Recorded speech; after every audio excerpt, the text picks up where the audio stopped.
What's going on, everybody? Welcome to Coach's Corner. I'm Coach Linden. I'm Amy. Coach Debbie.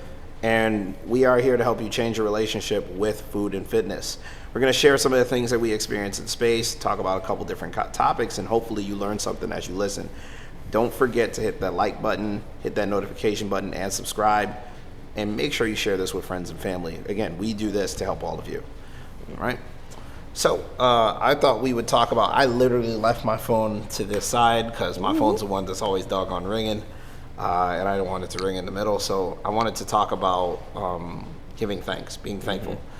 And maybe states, like just, I'm saying thankfulness because I feel like that's the theme we're on, but I look at it as the same thing as gratitude. Yeah. Mm-hmm. So I kind of wanted to talk about gratitude, but again, thankfulness is what we're theming it as. I like it. All right, when we start with physical, what's it look like to be physically grateful? Ooh. Dang. So I think what it looks like to be physically grateful is to take stock. That's mental. Well, yeah, you're right. You know what? I'm gonna say as far as this, your actions, being aligned with your words, your actions being aligned with your words, I think is a practice in gratitude. I don't know how to describe why I think that, besides that it's what garners relationship, it's what has other people have trust and be thankful for you. It's how you show up in community. Like, people can't see you if you're constantly like saying one thing and then not showing up, or saying I want to be here and then you're not there, saying you want to do a thing and then years down the road you're still saying you want to do that thing. Like, I think we were talking this morning with John about having a sound mind and having a body that is capable. I think if you are truly thankful for those things, you use them, that's what it means to me physically, to be thankful for what you have. It's like not just sitting on it, like how are you using it? How are you gifting yourself to the world, or whatever you're thankful for? How are you gifting it? Fair. Yeah, my mind went more to, using it, like just using my body. I am grateful for the body that I have, that I can move as much as I do, as hard as I do. Like, I really, really put the machine to the test. So my physical, I'm thankful for that. And I think using it and really like owning what I have, pushing while I'm in here. And I do like the direction you went with it though, like, right? Like doing what you say. I think that is also another side. But my mind initially went to like, oh, I'm just grateful for this physical body that I have and how I'm able to push it. And we do that here a lot, we see a lot of that happening. And I think people take that for granted, that people aren't really, I don't know if I can do that, or like, that's too much, that's too, I think it's easy to forget like how great it is that we all walked in here. Fair. And pick stuff up. Yeah, like there's a lot of, because so much of what I do and love is around movement, I've thought about that. I don't know if anyone has thought about that. Like, wow, what would happen if I think about it often. Lost my ability to walk. If you lose your legs. My ability, right, like that would, I obviously don't really have control over those things, but shit, I'm grateful that I'm at where I'm at, I like physically. You said Yeah. that. Yeah. First time I went skiing, I almost like broke every bone in my legs, and like I was headed straight down the hill, none of that curve shit, and like I had that thought like profoundly. I was like, yo, this could be the last time I use my legs. This could be the last time I dance. This could be like, what if? And then, I did that, and then I went back to the lodge and I had hot cocoa, but I was like thinking about it. I was like, yo, what if? And I kind of came to some grace around it, and I was like, yo, if I wasn't able to dance anymore, it would be all right. Is what I came to the conclusion of. That's why if you ask me like whether I identify as a dancer or a choreographer, I definitely choreographer more than dancer because of that fact. If I lost the use of my legs, I wouldn't be able to dance anymore, but it wouldn't be the end of what I like to do. Fair. I mean, there's not, when it comes to, I always think if it's centered around taking care of yourself, then you're being grateful physically, right? A lot of ladies choose to take care of the gel, right? Pedicures, manicures, hair done, things of that nature. Chemical peel. And they call it they call it self-care, right? But ironically, I think a lot of these practices are mundane in action for a lot of people because they do them so frequently. So to me, self-care looks like having a practice of things, but it also looks like doing something that you can say you're truly grateful to be able to do. So it's like a combination of both the things that you're saying. Like I train because I like my mind to be sharp, right? My body is just a instrument of that, right? So when I'm in here moving, sometimes the gratitude comes from testing the limit of where I am currently to move to another space, right? And that mental again, that you tie that physical toughness with the mental lesson, and then you have a stronger individual, right? So I like to think I move in forms of gratitude instead of, I used to try to destroy my body because my mind wasn't sound, right? Like I would do things that didn't necessarily fit what I wanted out of my life, just because I was like, well, it's fine because I won't be here, right? Or something of that nature. You start saying things like that. It doesn't matter if I do this because tomorrow's not even it's not promised to me anyway, right? Now I find myself having actions of like, I get up and you get up, I kiss my son, right? I look at the woman I'm laying next to and realize that she doesn't have to be here. And then because of that gratitude, I need to be the man that they can look up to and admire. So that looks like taking care of myself. Again, the things I put in, the actions I take during the day. I don't put myself in undue, stressful or harm way because then I can't be all I need to be for them. And that is a practice of gratefulness, in my opinion. Yeah. I like that you said that way because that includes like eating, cooking for yourself. I think that was one I missed. Well, wasn't really thinking about, but I like that you put it like that. The things that you do for yourself, not just on the outside show. Yeah, hell yeah. I mean, it's a lot of it is like I remember one of my things was being my kid's superhero, right? So like I can't be the superhero for like frail and broken mentally or physically. I need to be the type of person who shows up even when people think the odds are unsurmountable. I need to be the person that doesn't quit, right? Like those things, if you're going to become someone who doesn't just give up and perseveres, then you need to learn the effort of consistency to become the action of consistency in everything you do, right? So I like to think of it like that because of that, right? I didn't want my daughter to see like her parents argue all the time. Yeah. So one of the things I promised my wife, I was like, I'm not going to argue with you in front of the kids like that, and I'm not going to lose it like that in front of the kids because of that, because I saw that growing up myself. And to hold that standard, even as a young man, it's hard, especially when you're trying to figure it out with another human being.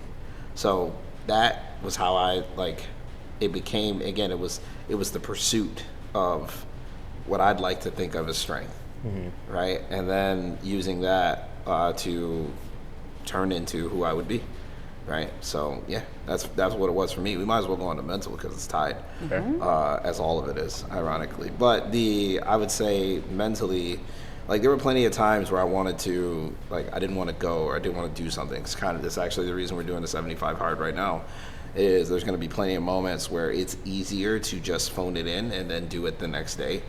But I believe if you are looking to be mentally sound and elevate in mentally sound space, then the last thing you need is another excuse as to why you haven't done it, right? So giving yourself a challenge or rules to follow can absolutely make that a priority for you when you don't feel like a priority for yourself. And again, in the way you need in your new season or your new chapter. That's why people love challenges so much. But challenges only change you if you actually try to change doing said challenge. If you're doing the bare minimum and that's easy for you, it's not enough. So if you want to be mentally tougher, you're gonna have to put yourself under some duress. It's just like physical training, right? I don't want to wake up at 5. Great, I'll wake up at 4:30. I'll strive for 4:30 every day. Man, I got up at 4:30, now I get up at 4. Man, I'm getting up at 4 every day. So actually I'm waking up on time. Let me get up at 3:30, all right? and all of a sudden 3:30 is becoming more of a routine. Now I got to get out of the bed and not sit in it, right? Like I'm not getting up earlier than 3:30, right? Because of my lifestyle and everything else that I have to do, and I need adequate sleep. But at the same time, I can say, okay, I'm not going to lay in my. As soon as I wake up, I got to pop up and read, or as soon as I wake up, I need to do something I definitely don't want to do and I will miss because I don't have time, right? It's like that for me. So I would think if most people looked at it like that, they would find that this shell that we all inhabit, this thing that we all drag around and use all day, is cool, but really without this to follow, it's not much of anything, in my opinion. Yeah. We're just gonna swing it back, yeah. Let's swing it. All Let's right. swing it. Corner knee. Corner knee swinging. Shout out Keish. Yeah, mental. I think right now I'm in this space where I'm trying to shift some narratives mentally, which feels like walking, like not harder, but like walking deeper into gratitude. So not just being able to not talk negatively about myself, but being able to talk positively about myself. So I feel like that's where I'm walking right now, is like just aligning and finding that gratitude for myself, for the being that's here right now, where I've come from and where I've arrived and where I'm looking to go. Kind of aligning all those things. So I do think consistency is a big part of that, like part of that mental like training, getting the brain primed, and just walking in your purpose. So I think mentally that's where I'm coming in with the gratitude, with thankful. that. I'm thankful, you know, to have come far enough where I can still self-reflect. I can still see where I'm missing and push towards that. Like it. Fine. Yeah, I like that you said deeper into it, because that's what it feels like to me. I went through. I think this is how I make change for myself, like in my mind palace. It's like I am gratitude's found in the present moment. So I have these like present moment practices. I think everyone should. Where you recognize that you're not in the present moment. Either you're thinking about the past or you're thinking about the future, and you might get stuck there. The mind tends to do that.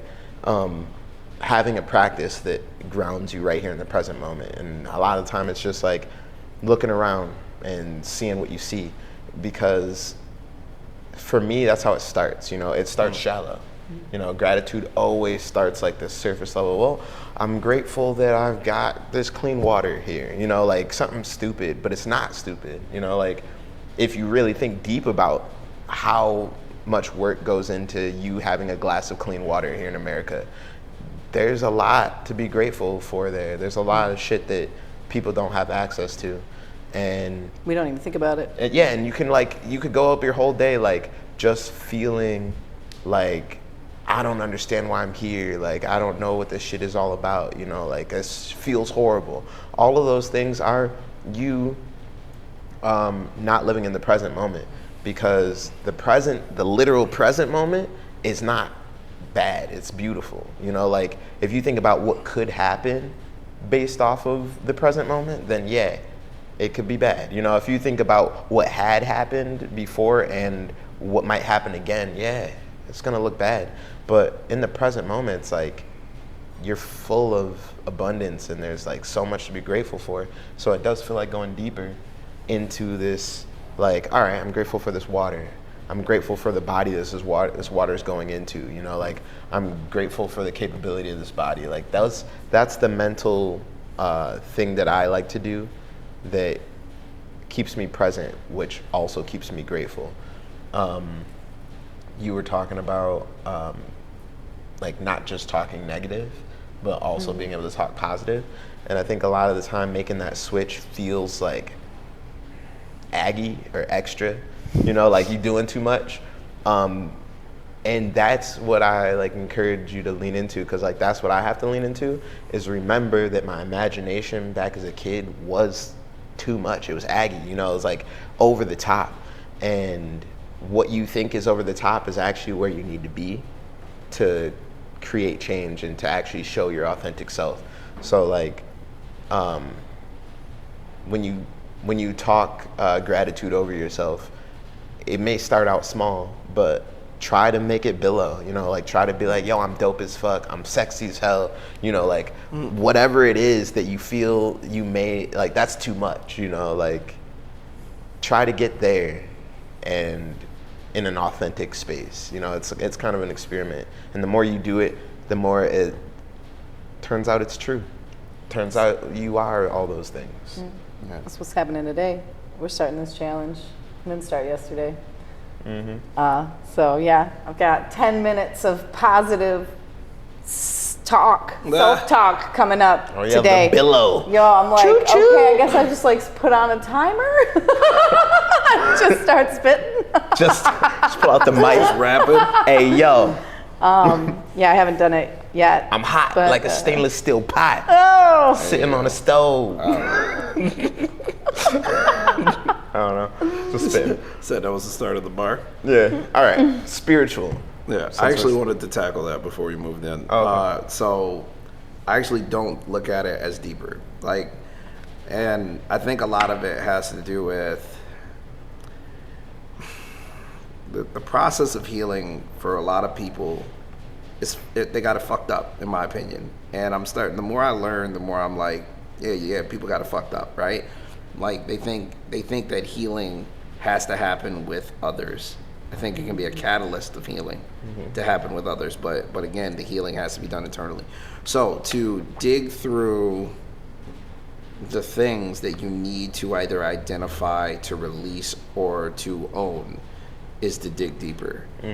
But to go forward is to elevate, right? Like it's not going deeper to me, it's going up. Like you're leveling yourself up, you're stacking who you were on top of what you want to be, because you know the things you did in your body, you don't get rid of those things, right? If you know, as an example, this is an extreme example, but if you have, let's say you have an STD, right, that you can't get rid of, then the only, you know, if you have AIDS, like you have AIDS for the rest of your life based on decisions or just bad luck. You get what I'm saying? But there's a lot of decisions and things that usually come with that now you don't get rid of it, it's there. So you're making decisions differently on top of that, right? So it doesn't go away. You just stack other things on it. And to me, most people believe you're different, not because you've discarded the old, but because what you've built on top of it overshadows it. You get what I'm saying? So you can't. So to go deep is to find the things that you need to either own or let go, right? But beyond that, you're stacking who you are. Like I like to think of it. That's why affirmations work so well for so many people. They're not removing their negative self-talk. They're actually stacking positive self-talk to a point to where it's just more, let's say, higher than the negative self-talk, right? If we're using volume, right? If I turn my knob to 1 and 2 on the negative side, that seems pretty loud if there's no noise on the other side. But if I'm stacking positivity, right, on the other side, every time I speak well about myself, that knob goes higher. If I'm at an 8 on one side, I'm on 2 on the other. The positive is just loud, much louder than the other. But I didn't get rid of the other noise. You get what I'm saying? Some of us have narratives that will be part of our entire lives for the rest of our lives. And you'll have to tell yourself consistently, I'm not what people said I'm supposed to be. I am not the labels that were forced on me, right? I am strong, I am confident, I believe I can do whatever I put my mind to. And then the actions have to follow, right? That's elevating, not digging deeper, right? So that's why I say it like that. And you know, I'm sure some people, there's going to be like, that could be a very controversial topic in and of itself. But to me, to dig deep is to look at the things I've stacked on top of already and find what I have to own to move up or to let go of so I can move up, right? It's not, so it's like a outside process, not an elevation. And elevation is like, it's going up to me. Again, it's stacking on top. So if I could talk about that for days. The whole thing of positive self-talk sounds great, but if you never internalize the message, it doesn't do anything for you. That's why you have to start to do that stuff. Right. I can't say I'm a good dad and then I just sit and do whatever I want. My kids are a forethought. No, I have to consider them. I have to, my actions now need to revolve around being good to these children, right? Like, so that right there, I'm making conscientious decision to do things differently than my father did them, right? But I had to own that my dad wasn't a great father to me, which meant researching who the man was or finding out as much as I could about the man, realizing that I am my father's son and that he wasn't terrible, but I was told he was terrible for years. So all the traits that I have, all the things that I have, the body that I have today is based on the code he gave me, right? There's a lot of positivity in that, but I just refuse to do things the same, right? It's that, so that's what I think of when I go with it. For those who are wondering what their next step is, I think that's important, right? Yeah. Do you need to figure out your shit so you can elevate, or are you at a point where you really just need to start working on the elevation? That reminds me of the thing I sent you about the anger. Yeah. Like what's wrong with being angry? Well, it was talking about like if you feel like you have the same anger inside of you that your father had or your mom had. It was like talking about anime. So it was Hunter x Hunter, and how you use. No, it was My Hero Academia. The dude with the fire and the ice, and his dad had the fire. Yeah, so he was like talking about how until he started using both sides of it, using the entire code that he was given. He was limiting himself, and and then once he did start using his fire side, he didn't use it like his dad. You know, he didn't hurt a bunch of people and like destroy a bunch of shit. Instead, he was using the fire to like protect and heal.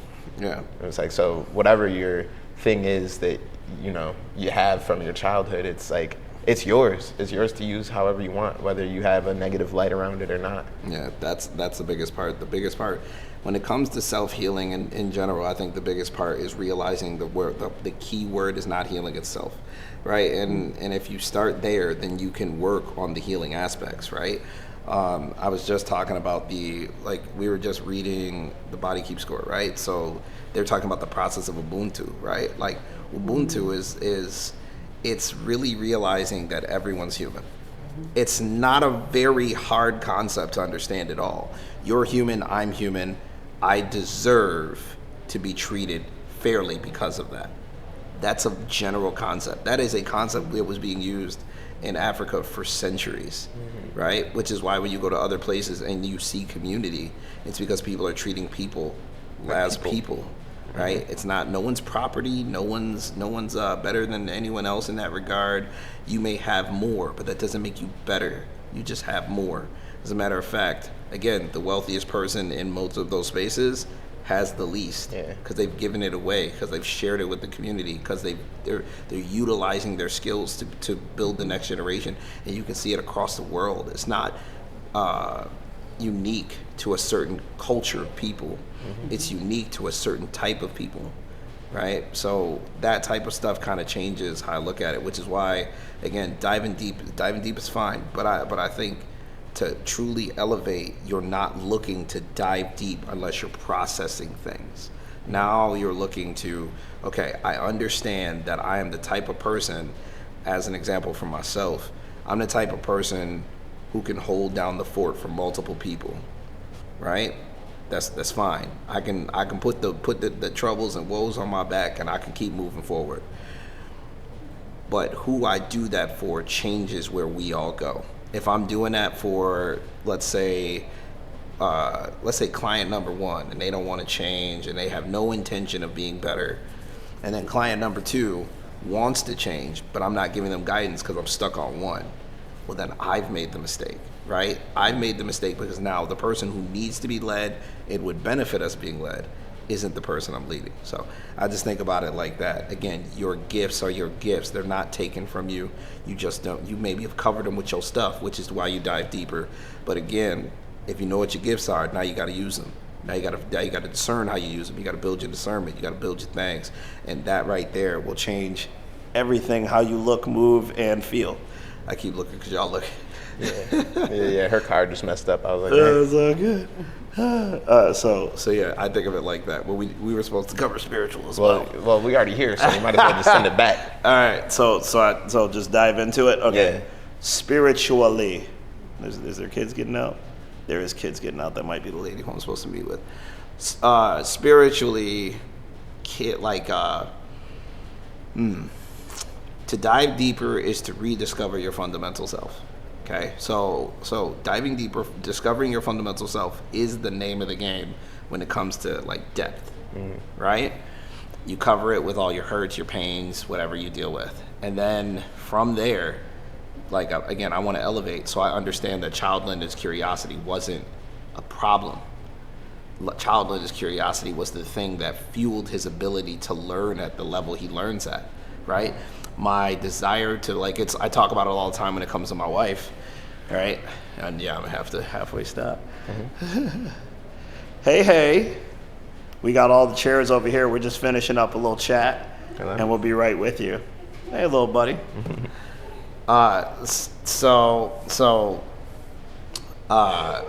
Me and my wife have we have our things. We feel the way we feel about each other. But I'll say, like, my wife has prepared me for a lot of the women that I help, right? And the first time women hear that, they're like, "Man, you talking bad about your wife?" I'm like, that's not what I'm doing. I'm actually saying the arguments, the agreements, the have to change who I was, the ability to bend but not break in that relationship is going to lead me to helping you because I've learned the skills to do that. My ability to communicate with someone who maybe I'm not even on the same page with, again, it can change who you are.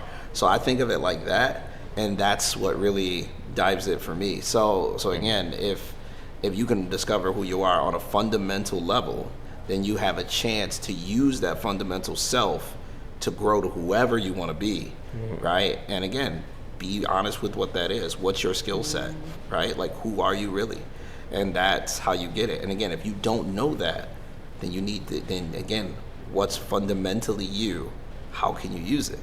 That's how I like to think of it. So when I think of being grateful in that aspect or gratitude, I think about I have to love the child me, right? And when I love the child me enough, when I'm hugging him and seeing what he wants and what he's wants to give the rest of the world, then work no longer is work. It's a love labor now, right? It's easy for me to do the things that I love to do. Everything's easier that way. Yes. So I like to think of it like that.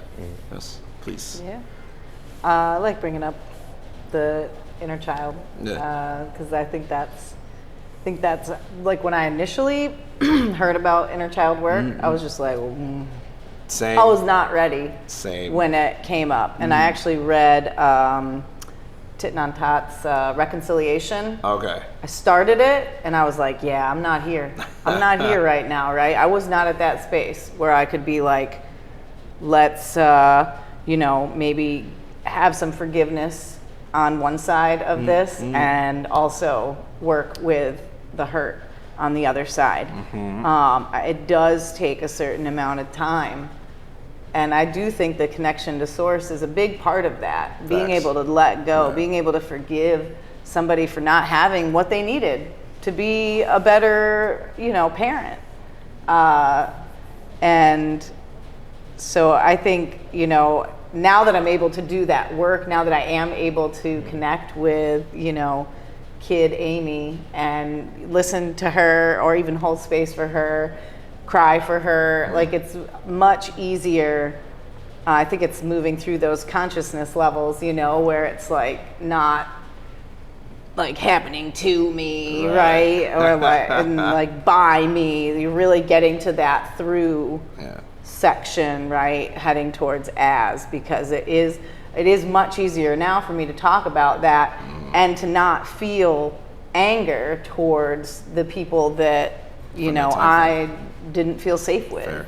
Yeah. The people that were there to foster play and creativity and the things that child Amy didn't get. Now it's my job though to give it.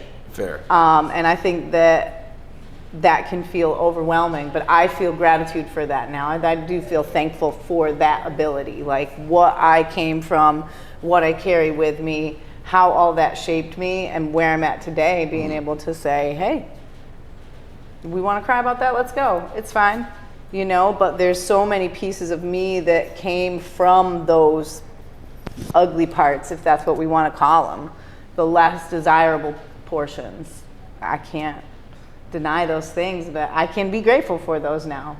You know, I think it's hard to get there though, especially if you're not willing to like let go, like release that surrender. That's really that first step, is like, yo, I gotta like release this narrative. I gotta release the story that I'm telling myself, and I gotta release the fact that like it's not happening anymore.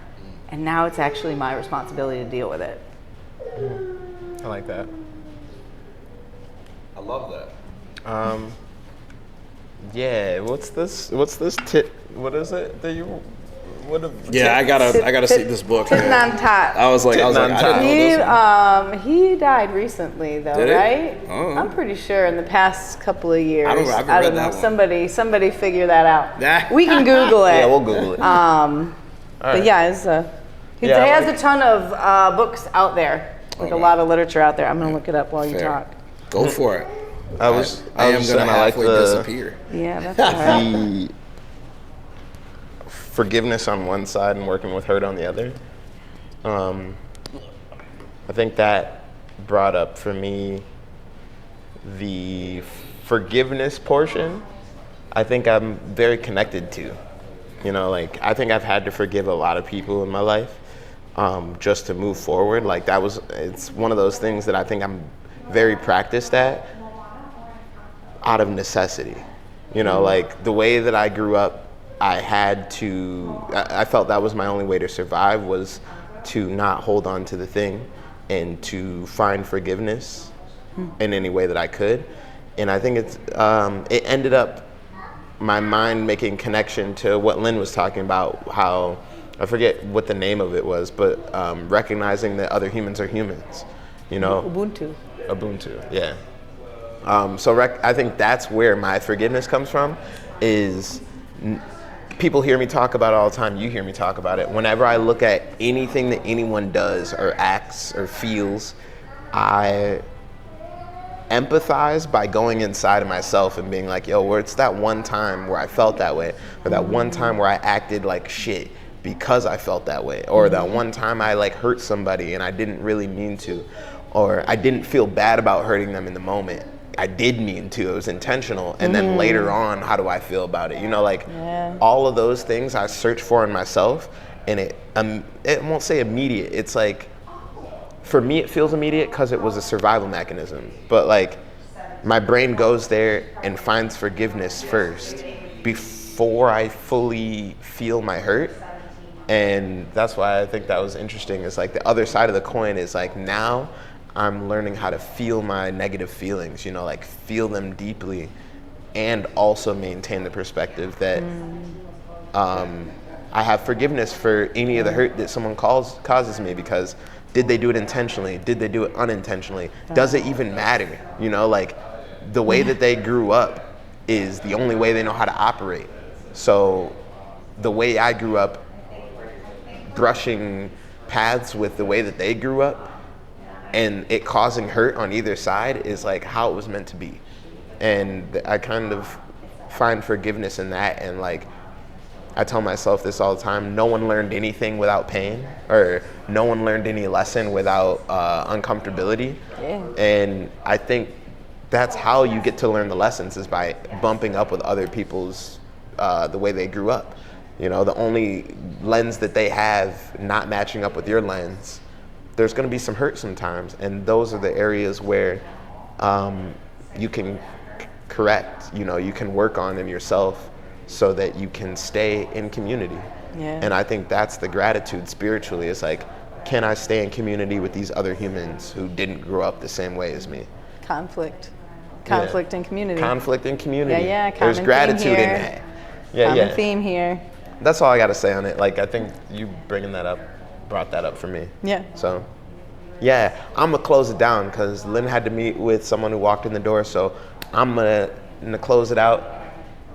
I'm Coach Devi. I'm Amy.